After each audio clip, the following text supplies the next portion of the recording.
and welcome to CYC News for the 24th of November 2019 and the 14th of Hatur 17:36 am. I'm Andrew Botros. In today's headlines, Ambassador to say quid pro quo came from Giuliani at Trump's request. Israeli strikes Iranian positions in Syria after rocket fire. Lebanon protesters shut down parliament by blocking lawmakers. American and Australian hostages freed in Tal-iban prisoner exchange. As deadly Australia bushfires rage, Sydney could be running out of water. Samoa declares state of emergency after measles outbreak. Qatar World Cup reporting has been unfair, says 2022 chief executive. But first to the United States, where the US ambassador to the European Union, Gordon Sondland, testified on Wednesday that there was a quid pro quo for Ukraine to announce investigations into President Donald Trump's political opponents that came from Rudy Giuliani at the express direction of the president. Sondland also provided House impeachment investigators with emails and texts showing it wasn't just him and Giuliani pushing for the investigations outside the government channels. Trump's inner circle knew what was going on too. The ambassador's testimony is most damning evidence to date directly implicating Trump in the quid pro quo at the heart of the impeachment inquiry. His public remarks show a link between US security aid and White House meeting, and Ukraine publicly announcing investigations that would help the president politically. The comments also drag senior officials, including Vice President Mike Pence, Trump's Chief of Staff and Secretary of State, into the scheme. In his opening statement before the fourth day of public impeachment hearings, Sondland told House impeachment investigators that Trump wanted a public statement from the President Zelensky committing to investigations of Burisma and the 2016 election. Mr. Giuliani expressed those requests directly to the Ukrainians. Mr. Giuliani also expressed those requests directly to us.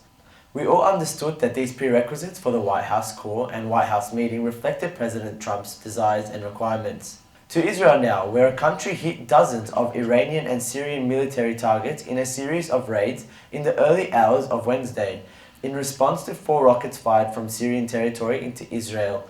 In a statement, the Israel Defense Forces said military warplanes hit surface-to-air missiles, weapons houses, and military bases in Syria. Quoting a military source, state-run Syrian Arab news agency said at exactly 1:20 am today, Israeli warplanes coming from direction of occupied Golan Heights and Lebanon's Marajun attacked the outskirts of Damascus with a number of missiles. Immediately, our aerial defense systems thwarted the heavy attack and were able to intercept the hostile missiles and destroy most of them before they reached their targets. Iran's official media acknowledged the attack in Syria, but did not mention Iranian positions being targeted by the operation. Israel blames Tuesday's rocket attack on Iran.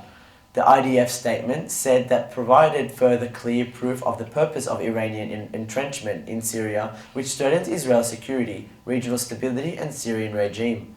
All 4 rockets were intercepted by air defense systems.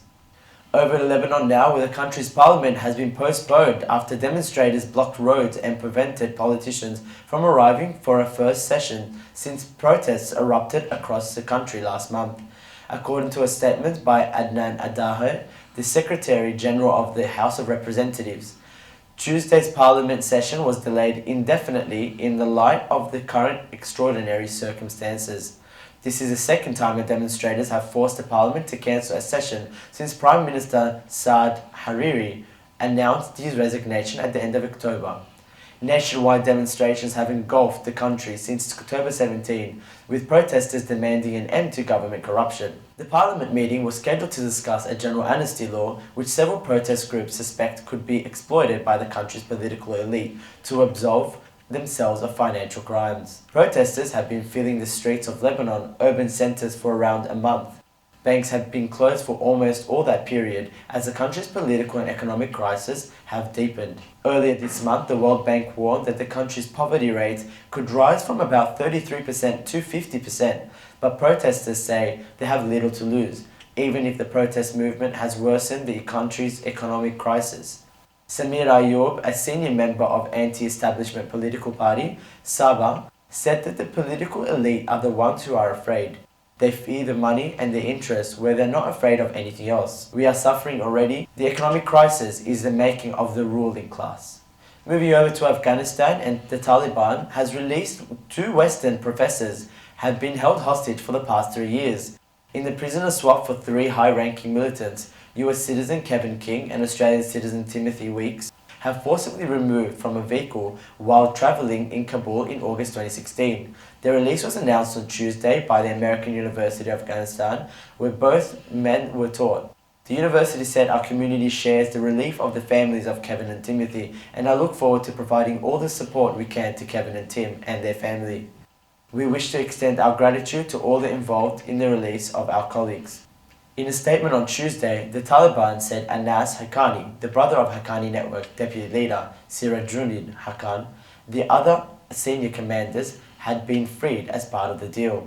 The Taliban called the swap a positive step towards goodwill and confidence-building measures that can aid the peace process. Last week, Afghanistan revealed a plan to conditionally release the 3 high-ranking militants to pave the way for the release of the professors. In a televised statement, President Ashraf Ghani said that the pair's health had deteriorated during captivity and that the decision to proceed with a prisoner swap has been made in consultation with international partners, including the United States. Back home to Australia now, where the country is reeling from deadly bushfires and the worst drought in decades, but fears are now growing that things could only get worse as a water shortage in Sydney begins. 4 people have died in this year's blaze and have been worsened by hot, dry weather. And now Sydney, home to over 5 million people, faces a warning that dams could run dry by 2022. Since June, the Greater Sydney area and New South Wales have been under Level 1 restrictions, which limit water usage in filling pools or running hoses, unattended. It is the first time the restrictions have been implemented since 2003.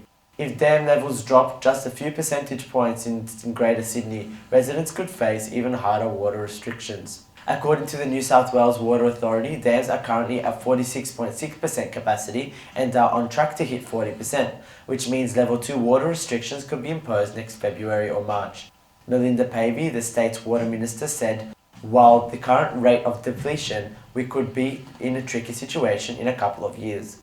Meanwhile, more than 1,300 firefighters continue to battle the flames that have ravaged the states of Queensland and New South Wales this past month. The blazes have already destroyed 3 times more land in New South Wales than during the entire fire season last year, and have hundreds of homes been destroyed. To some health news, and Samoa has declared a state emergency after several deaths linked to measles outbreak, closing schools and placing restrictions on public gatherings. United Nations Children's Agency, UNICEF, confirmed on Tuesday that 14 children under the age of 5 and 1 adult have died from the epidemic in the South Pacific island nation. The Samoa Ministry of Health declares a measles outbreak on October 16, and there has been over 1,000 suspected cases so far. Schools have been temporarily shut down, and children under the age of 17 have been advised by the government officials to not attend public gatherings to stop spreading the disease. Measles had seen a wide resurgence around the world in both high and low income countries, fueled in part of fear and lack of access to vaccines and complacency. According to UNICEF, almost 350,000 measles cases were reported globally in 2018, more than double of 2017. On Monday, Winston Peters, New Zealand's Foreign Affairs Minister, said his country would have sent vaccination nurses and medical assistant teams and doctors to Samoa to support the country's immunisation program. Peters said, "Measles is highly contagious and the outbreak has taken the lives in Samoa. It is in everybody's interest that we work together to help stop the spread." According to the World Health Organization, roughly 95% of the population needs to be vaccinated with 2 doses of measles vaccine to ensure the immunity. And lastly, in sport, the chief executive of Qatar 2022 World Cup Organizing Committee says the country has been surprised by the severity criticism it received since winning the right to host the tournament. Named as a host in 2010, Qatar has rarely been out of the headlines over its human rights record in prohibiting homosexuality, allegations of corruption in the way the 2022 World Cup has been awarded, and the fact that the tournament has been moved in the winter because of the high summer temperatures. Qatar has consistently denied any wrongdoing during the World Cup bidding process. Reflecting on the level of criticism, Nasser Al-Khatar said, "I don't think we were expecting the severity of it. We know for a fact that every major event has its fair share of criticism. Is it based on reality? Is this based on perception? Is it based on selling headlines? We know that we recognize that.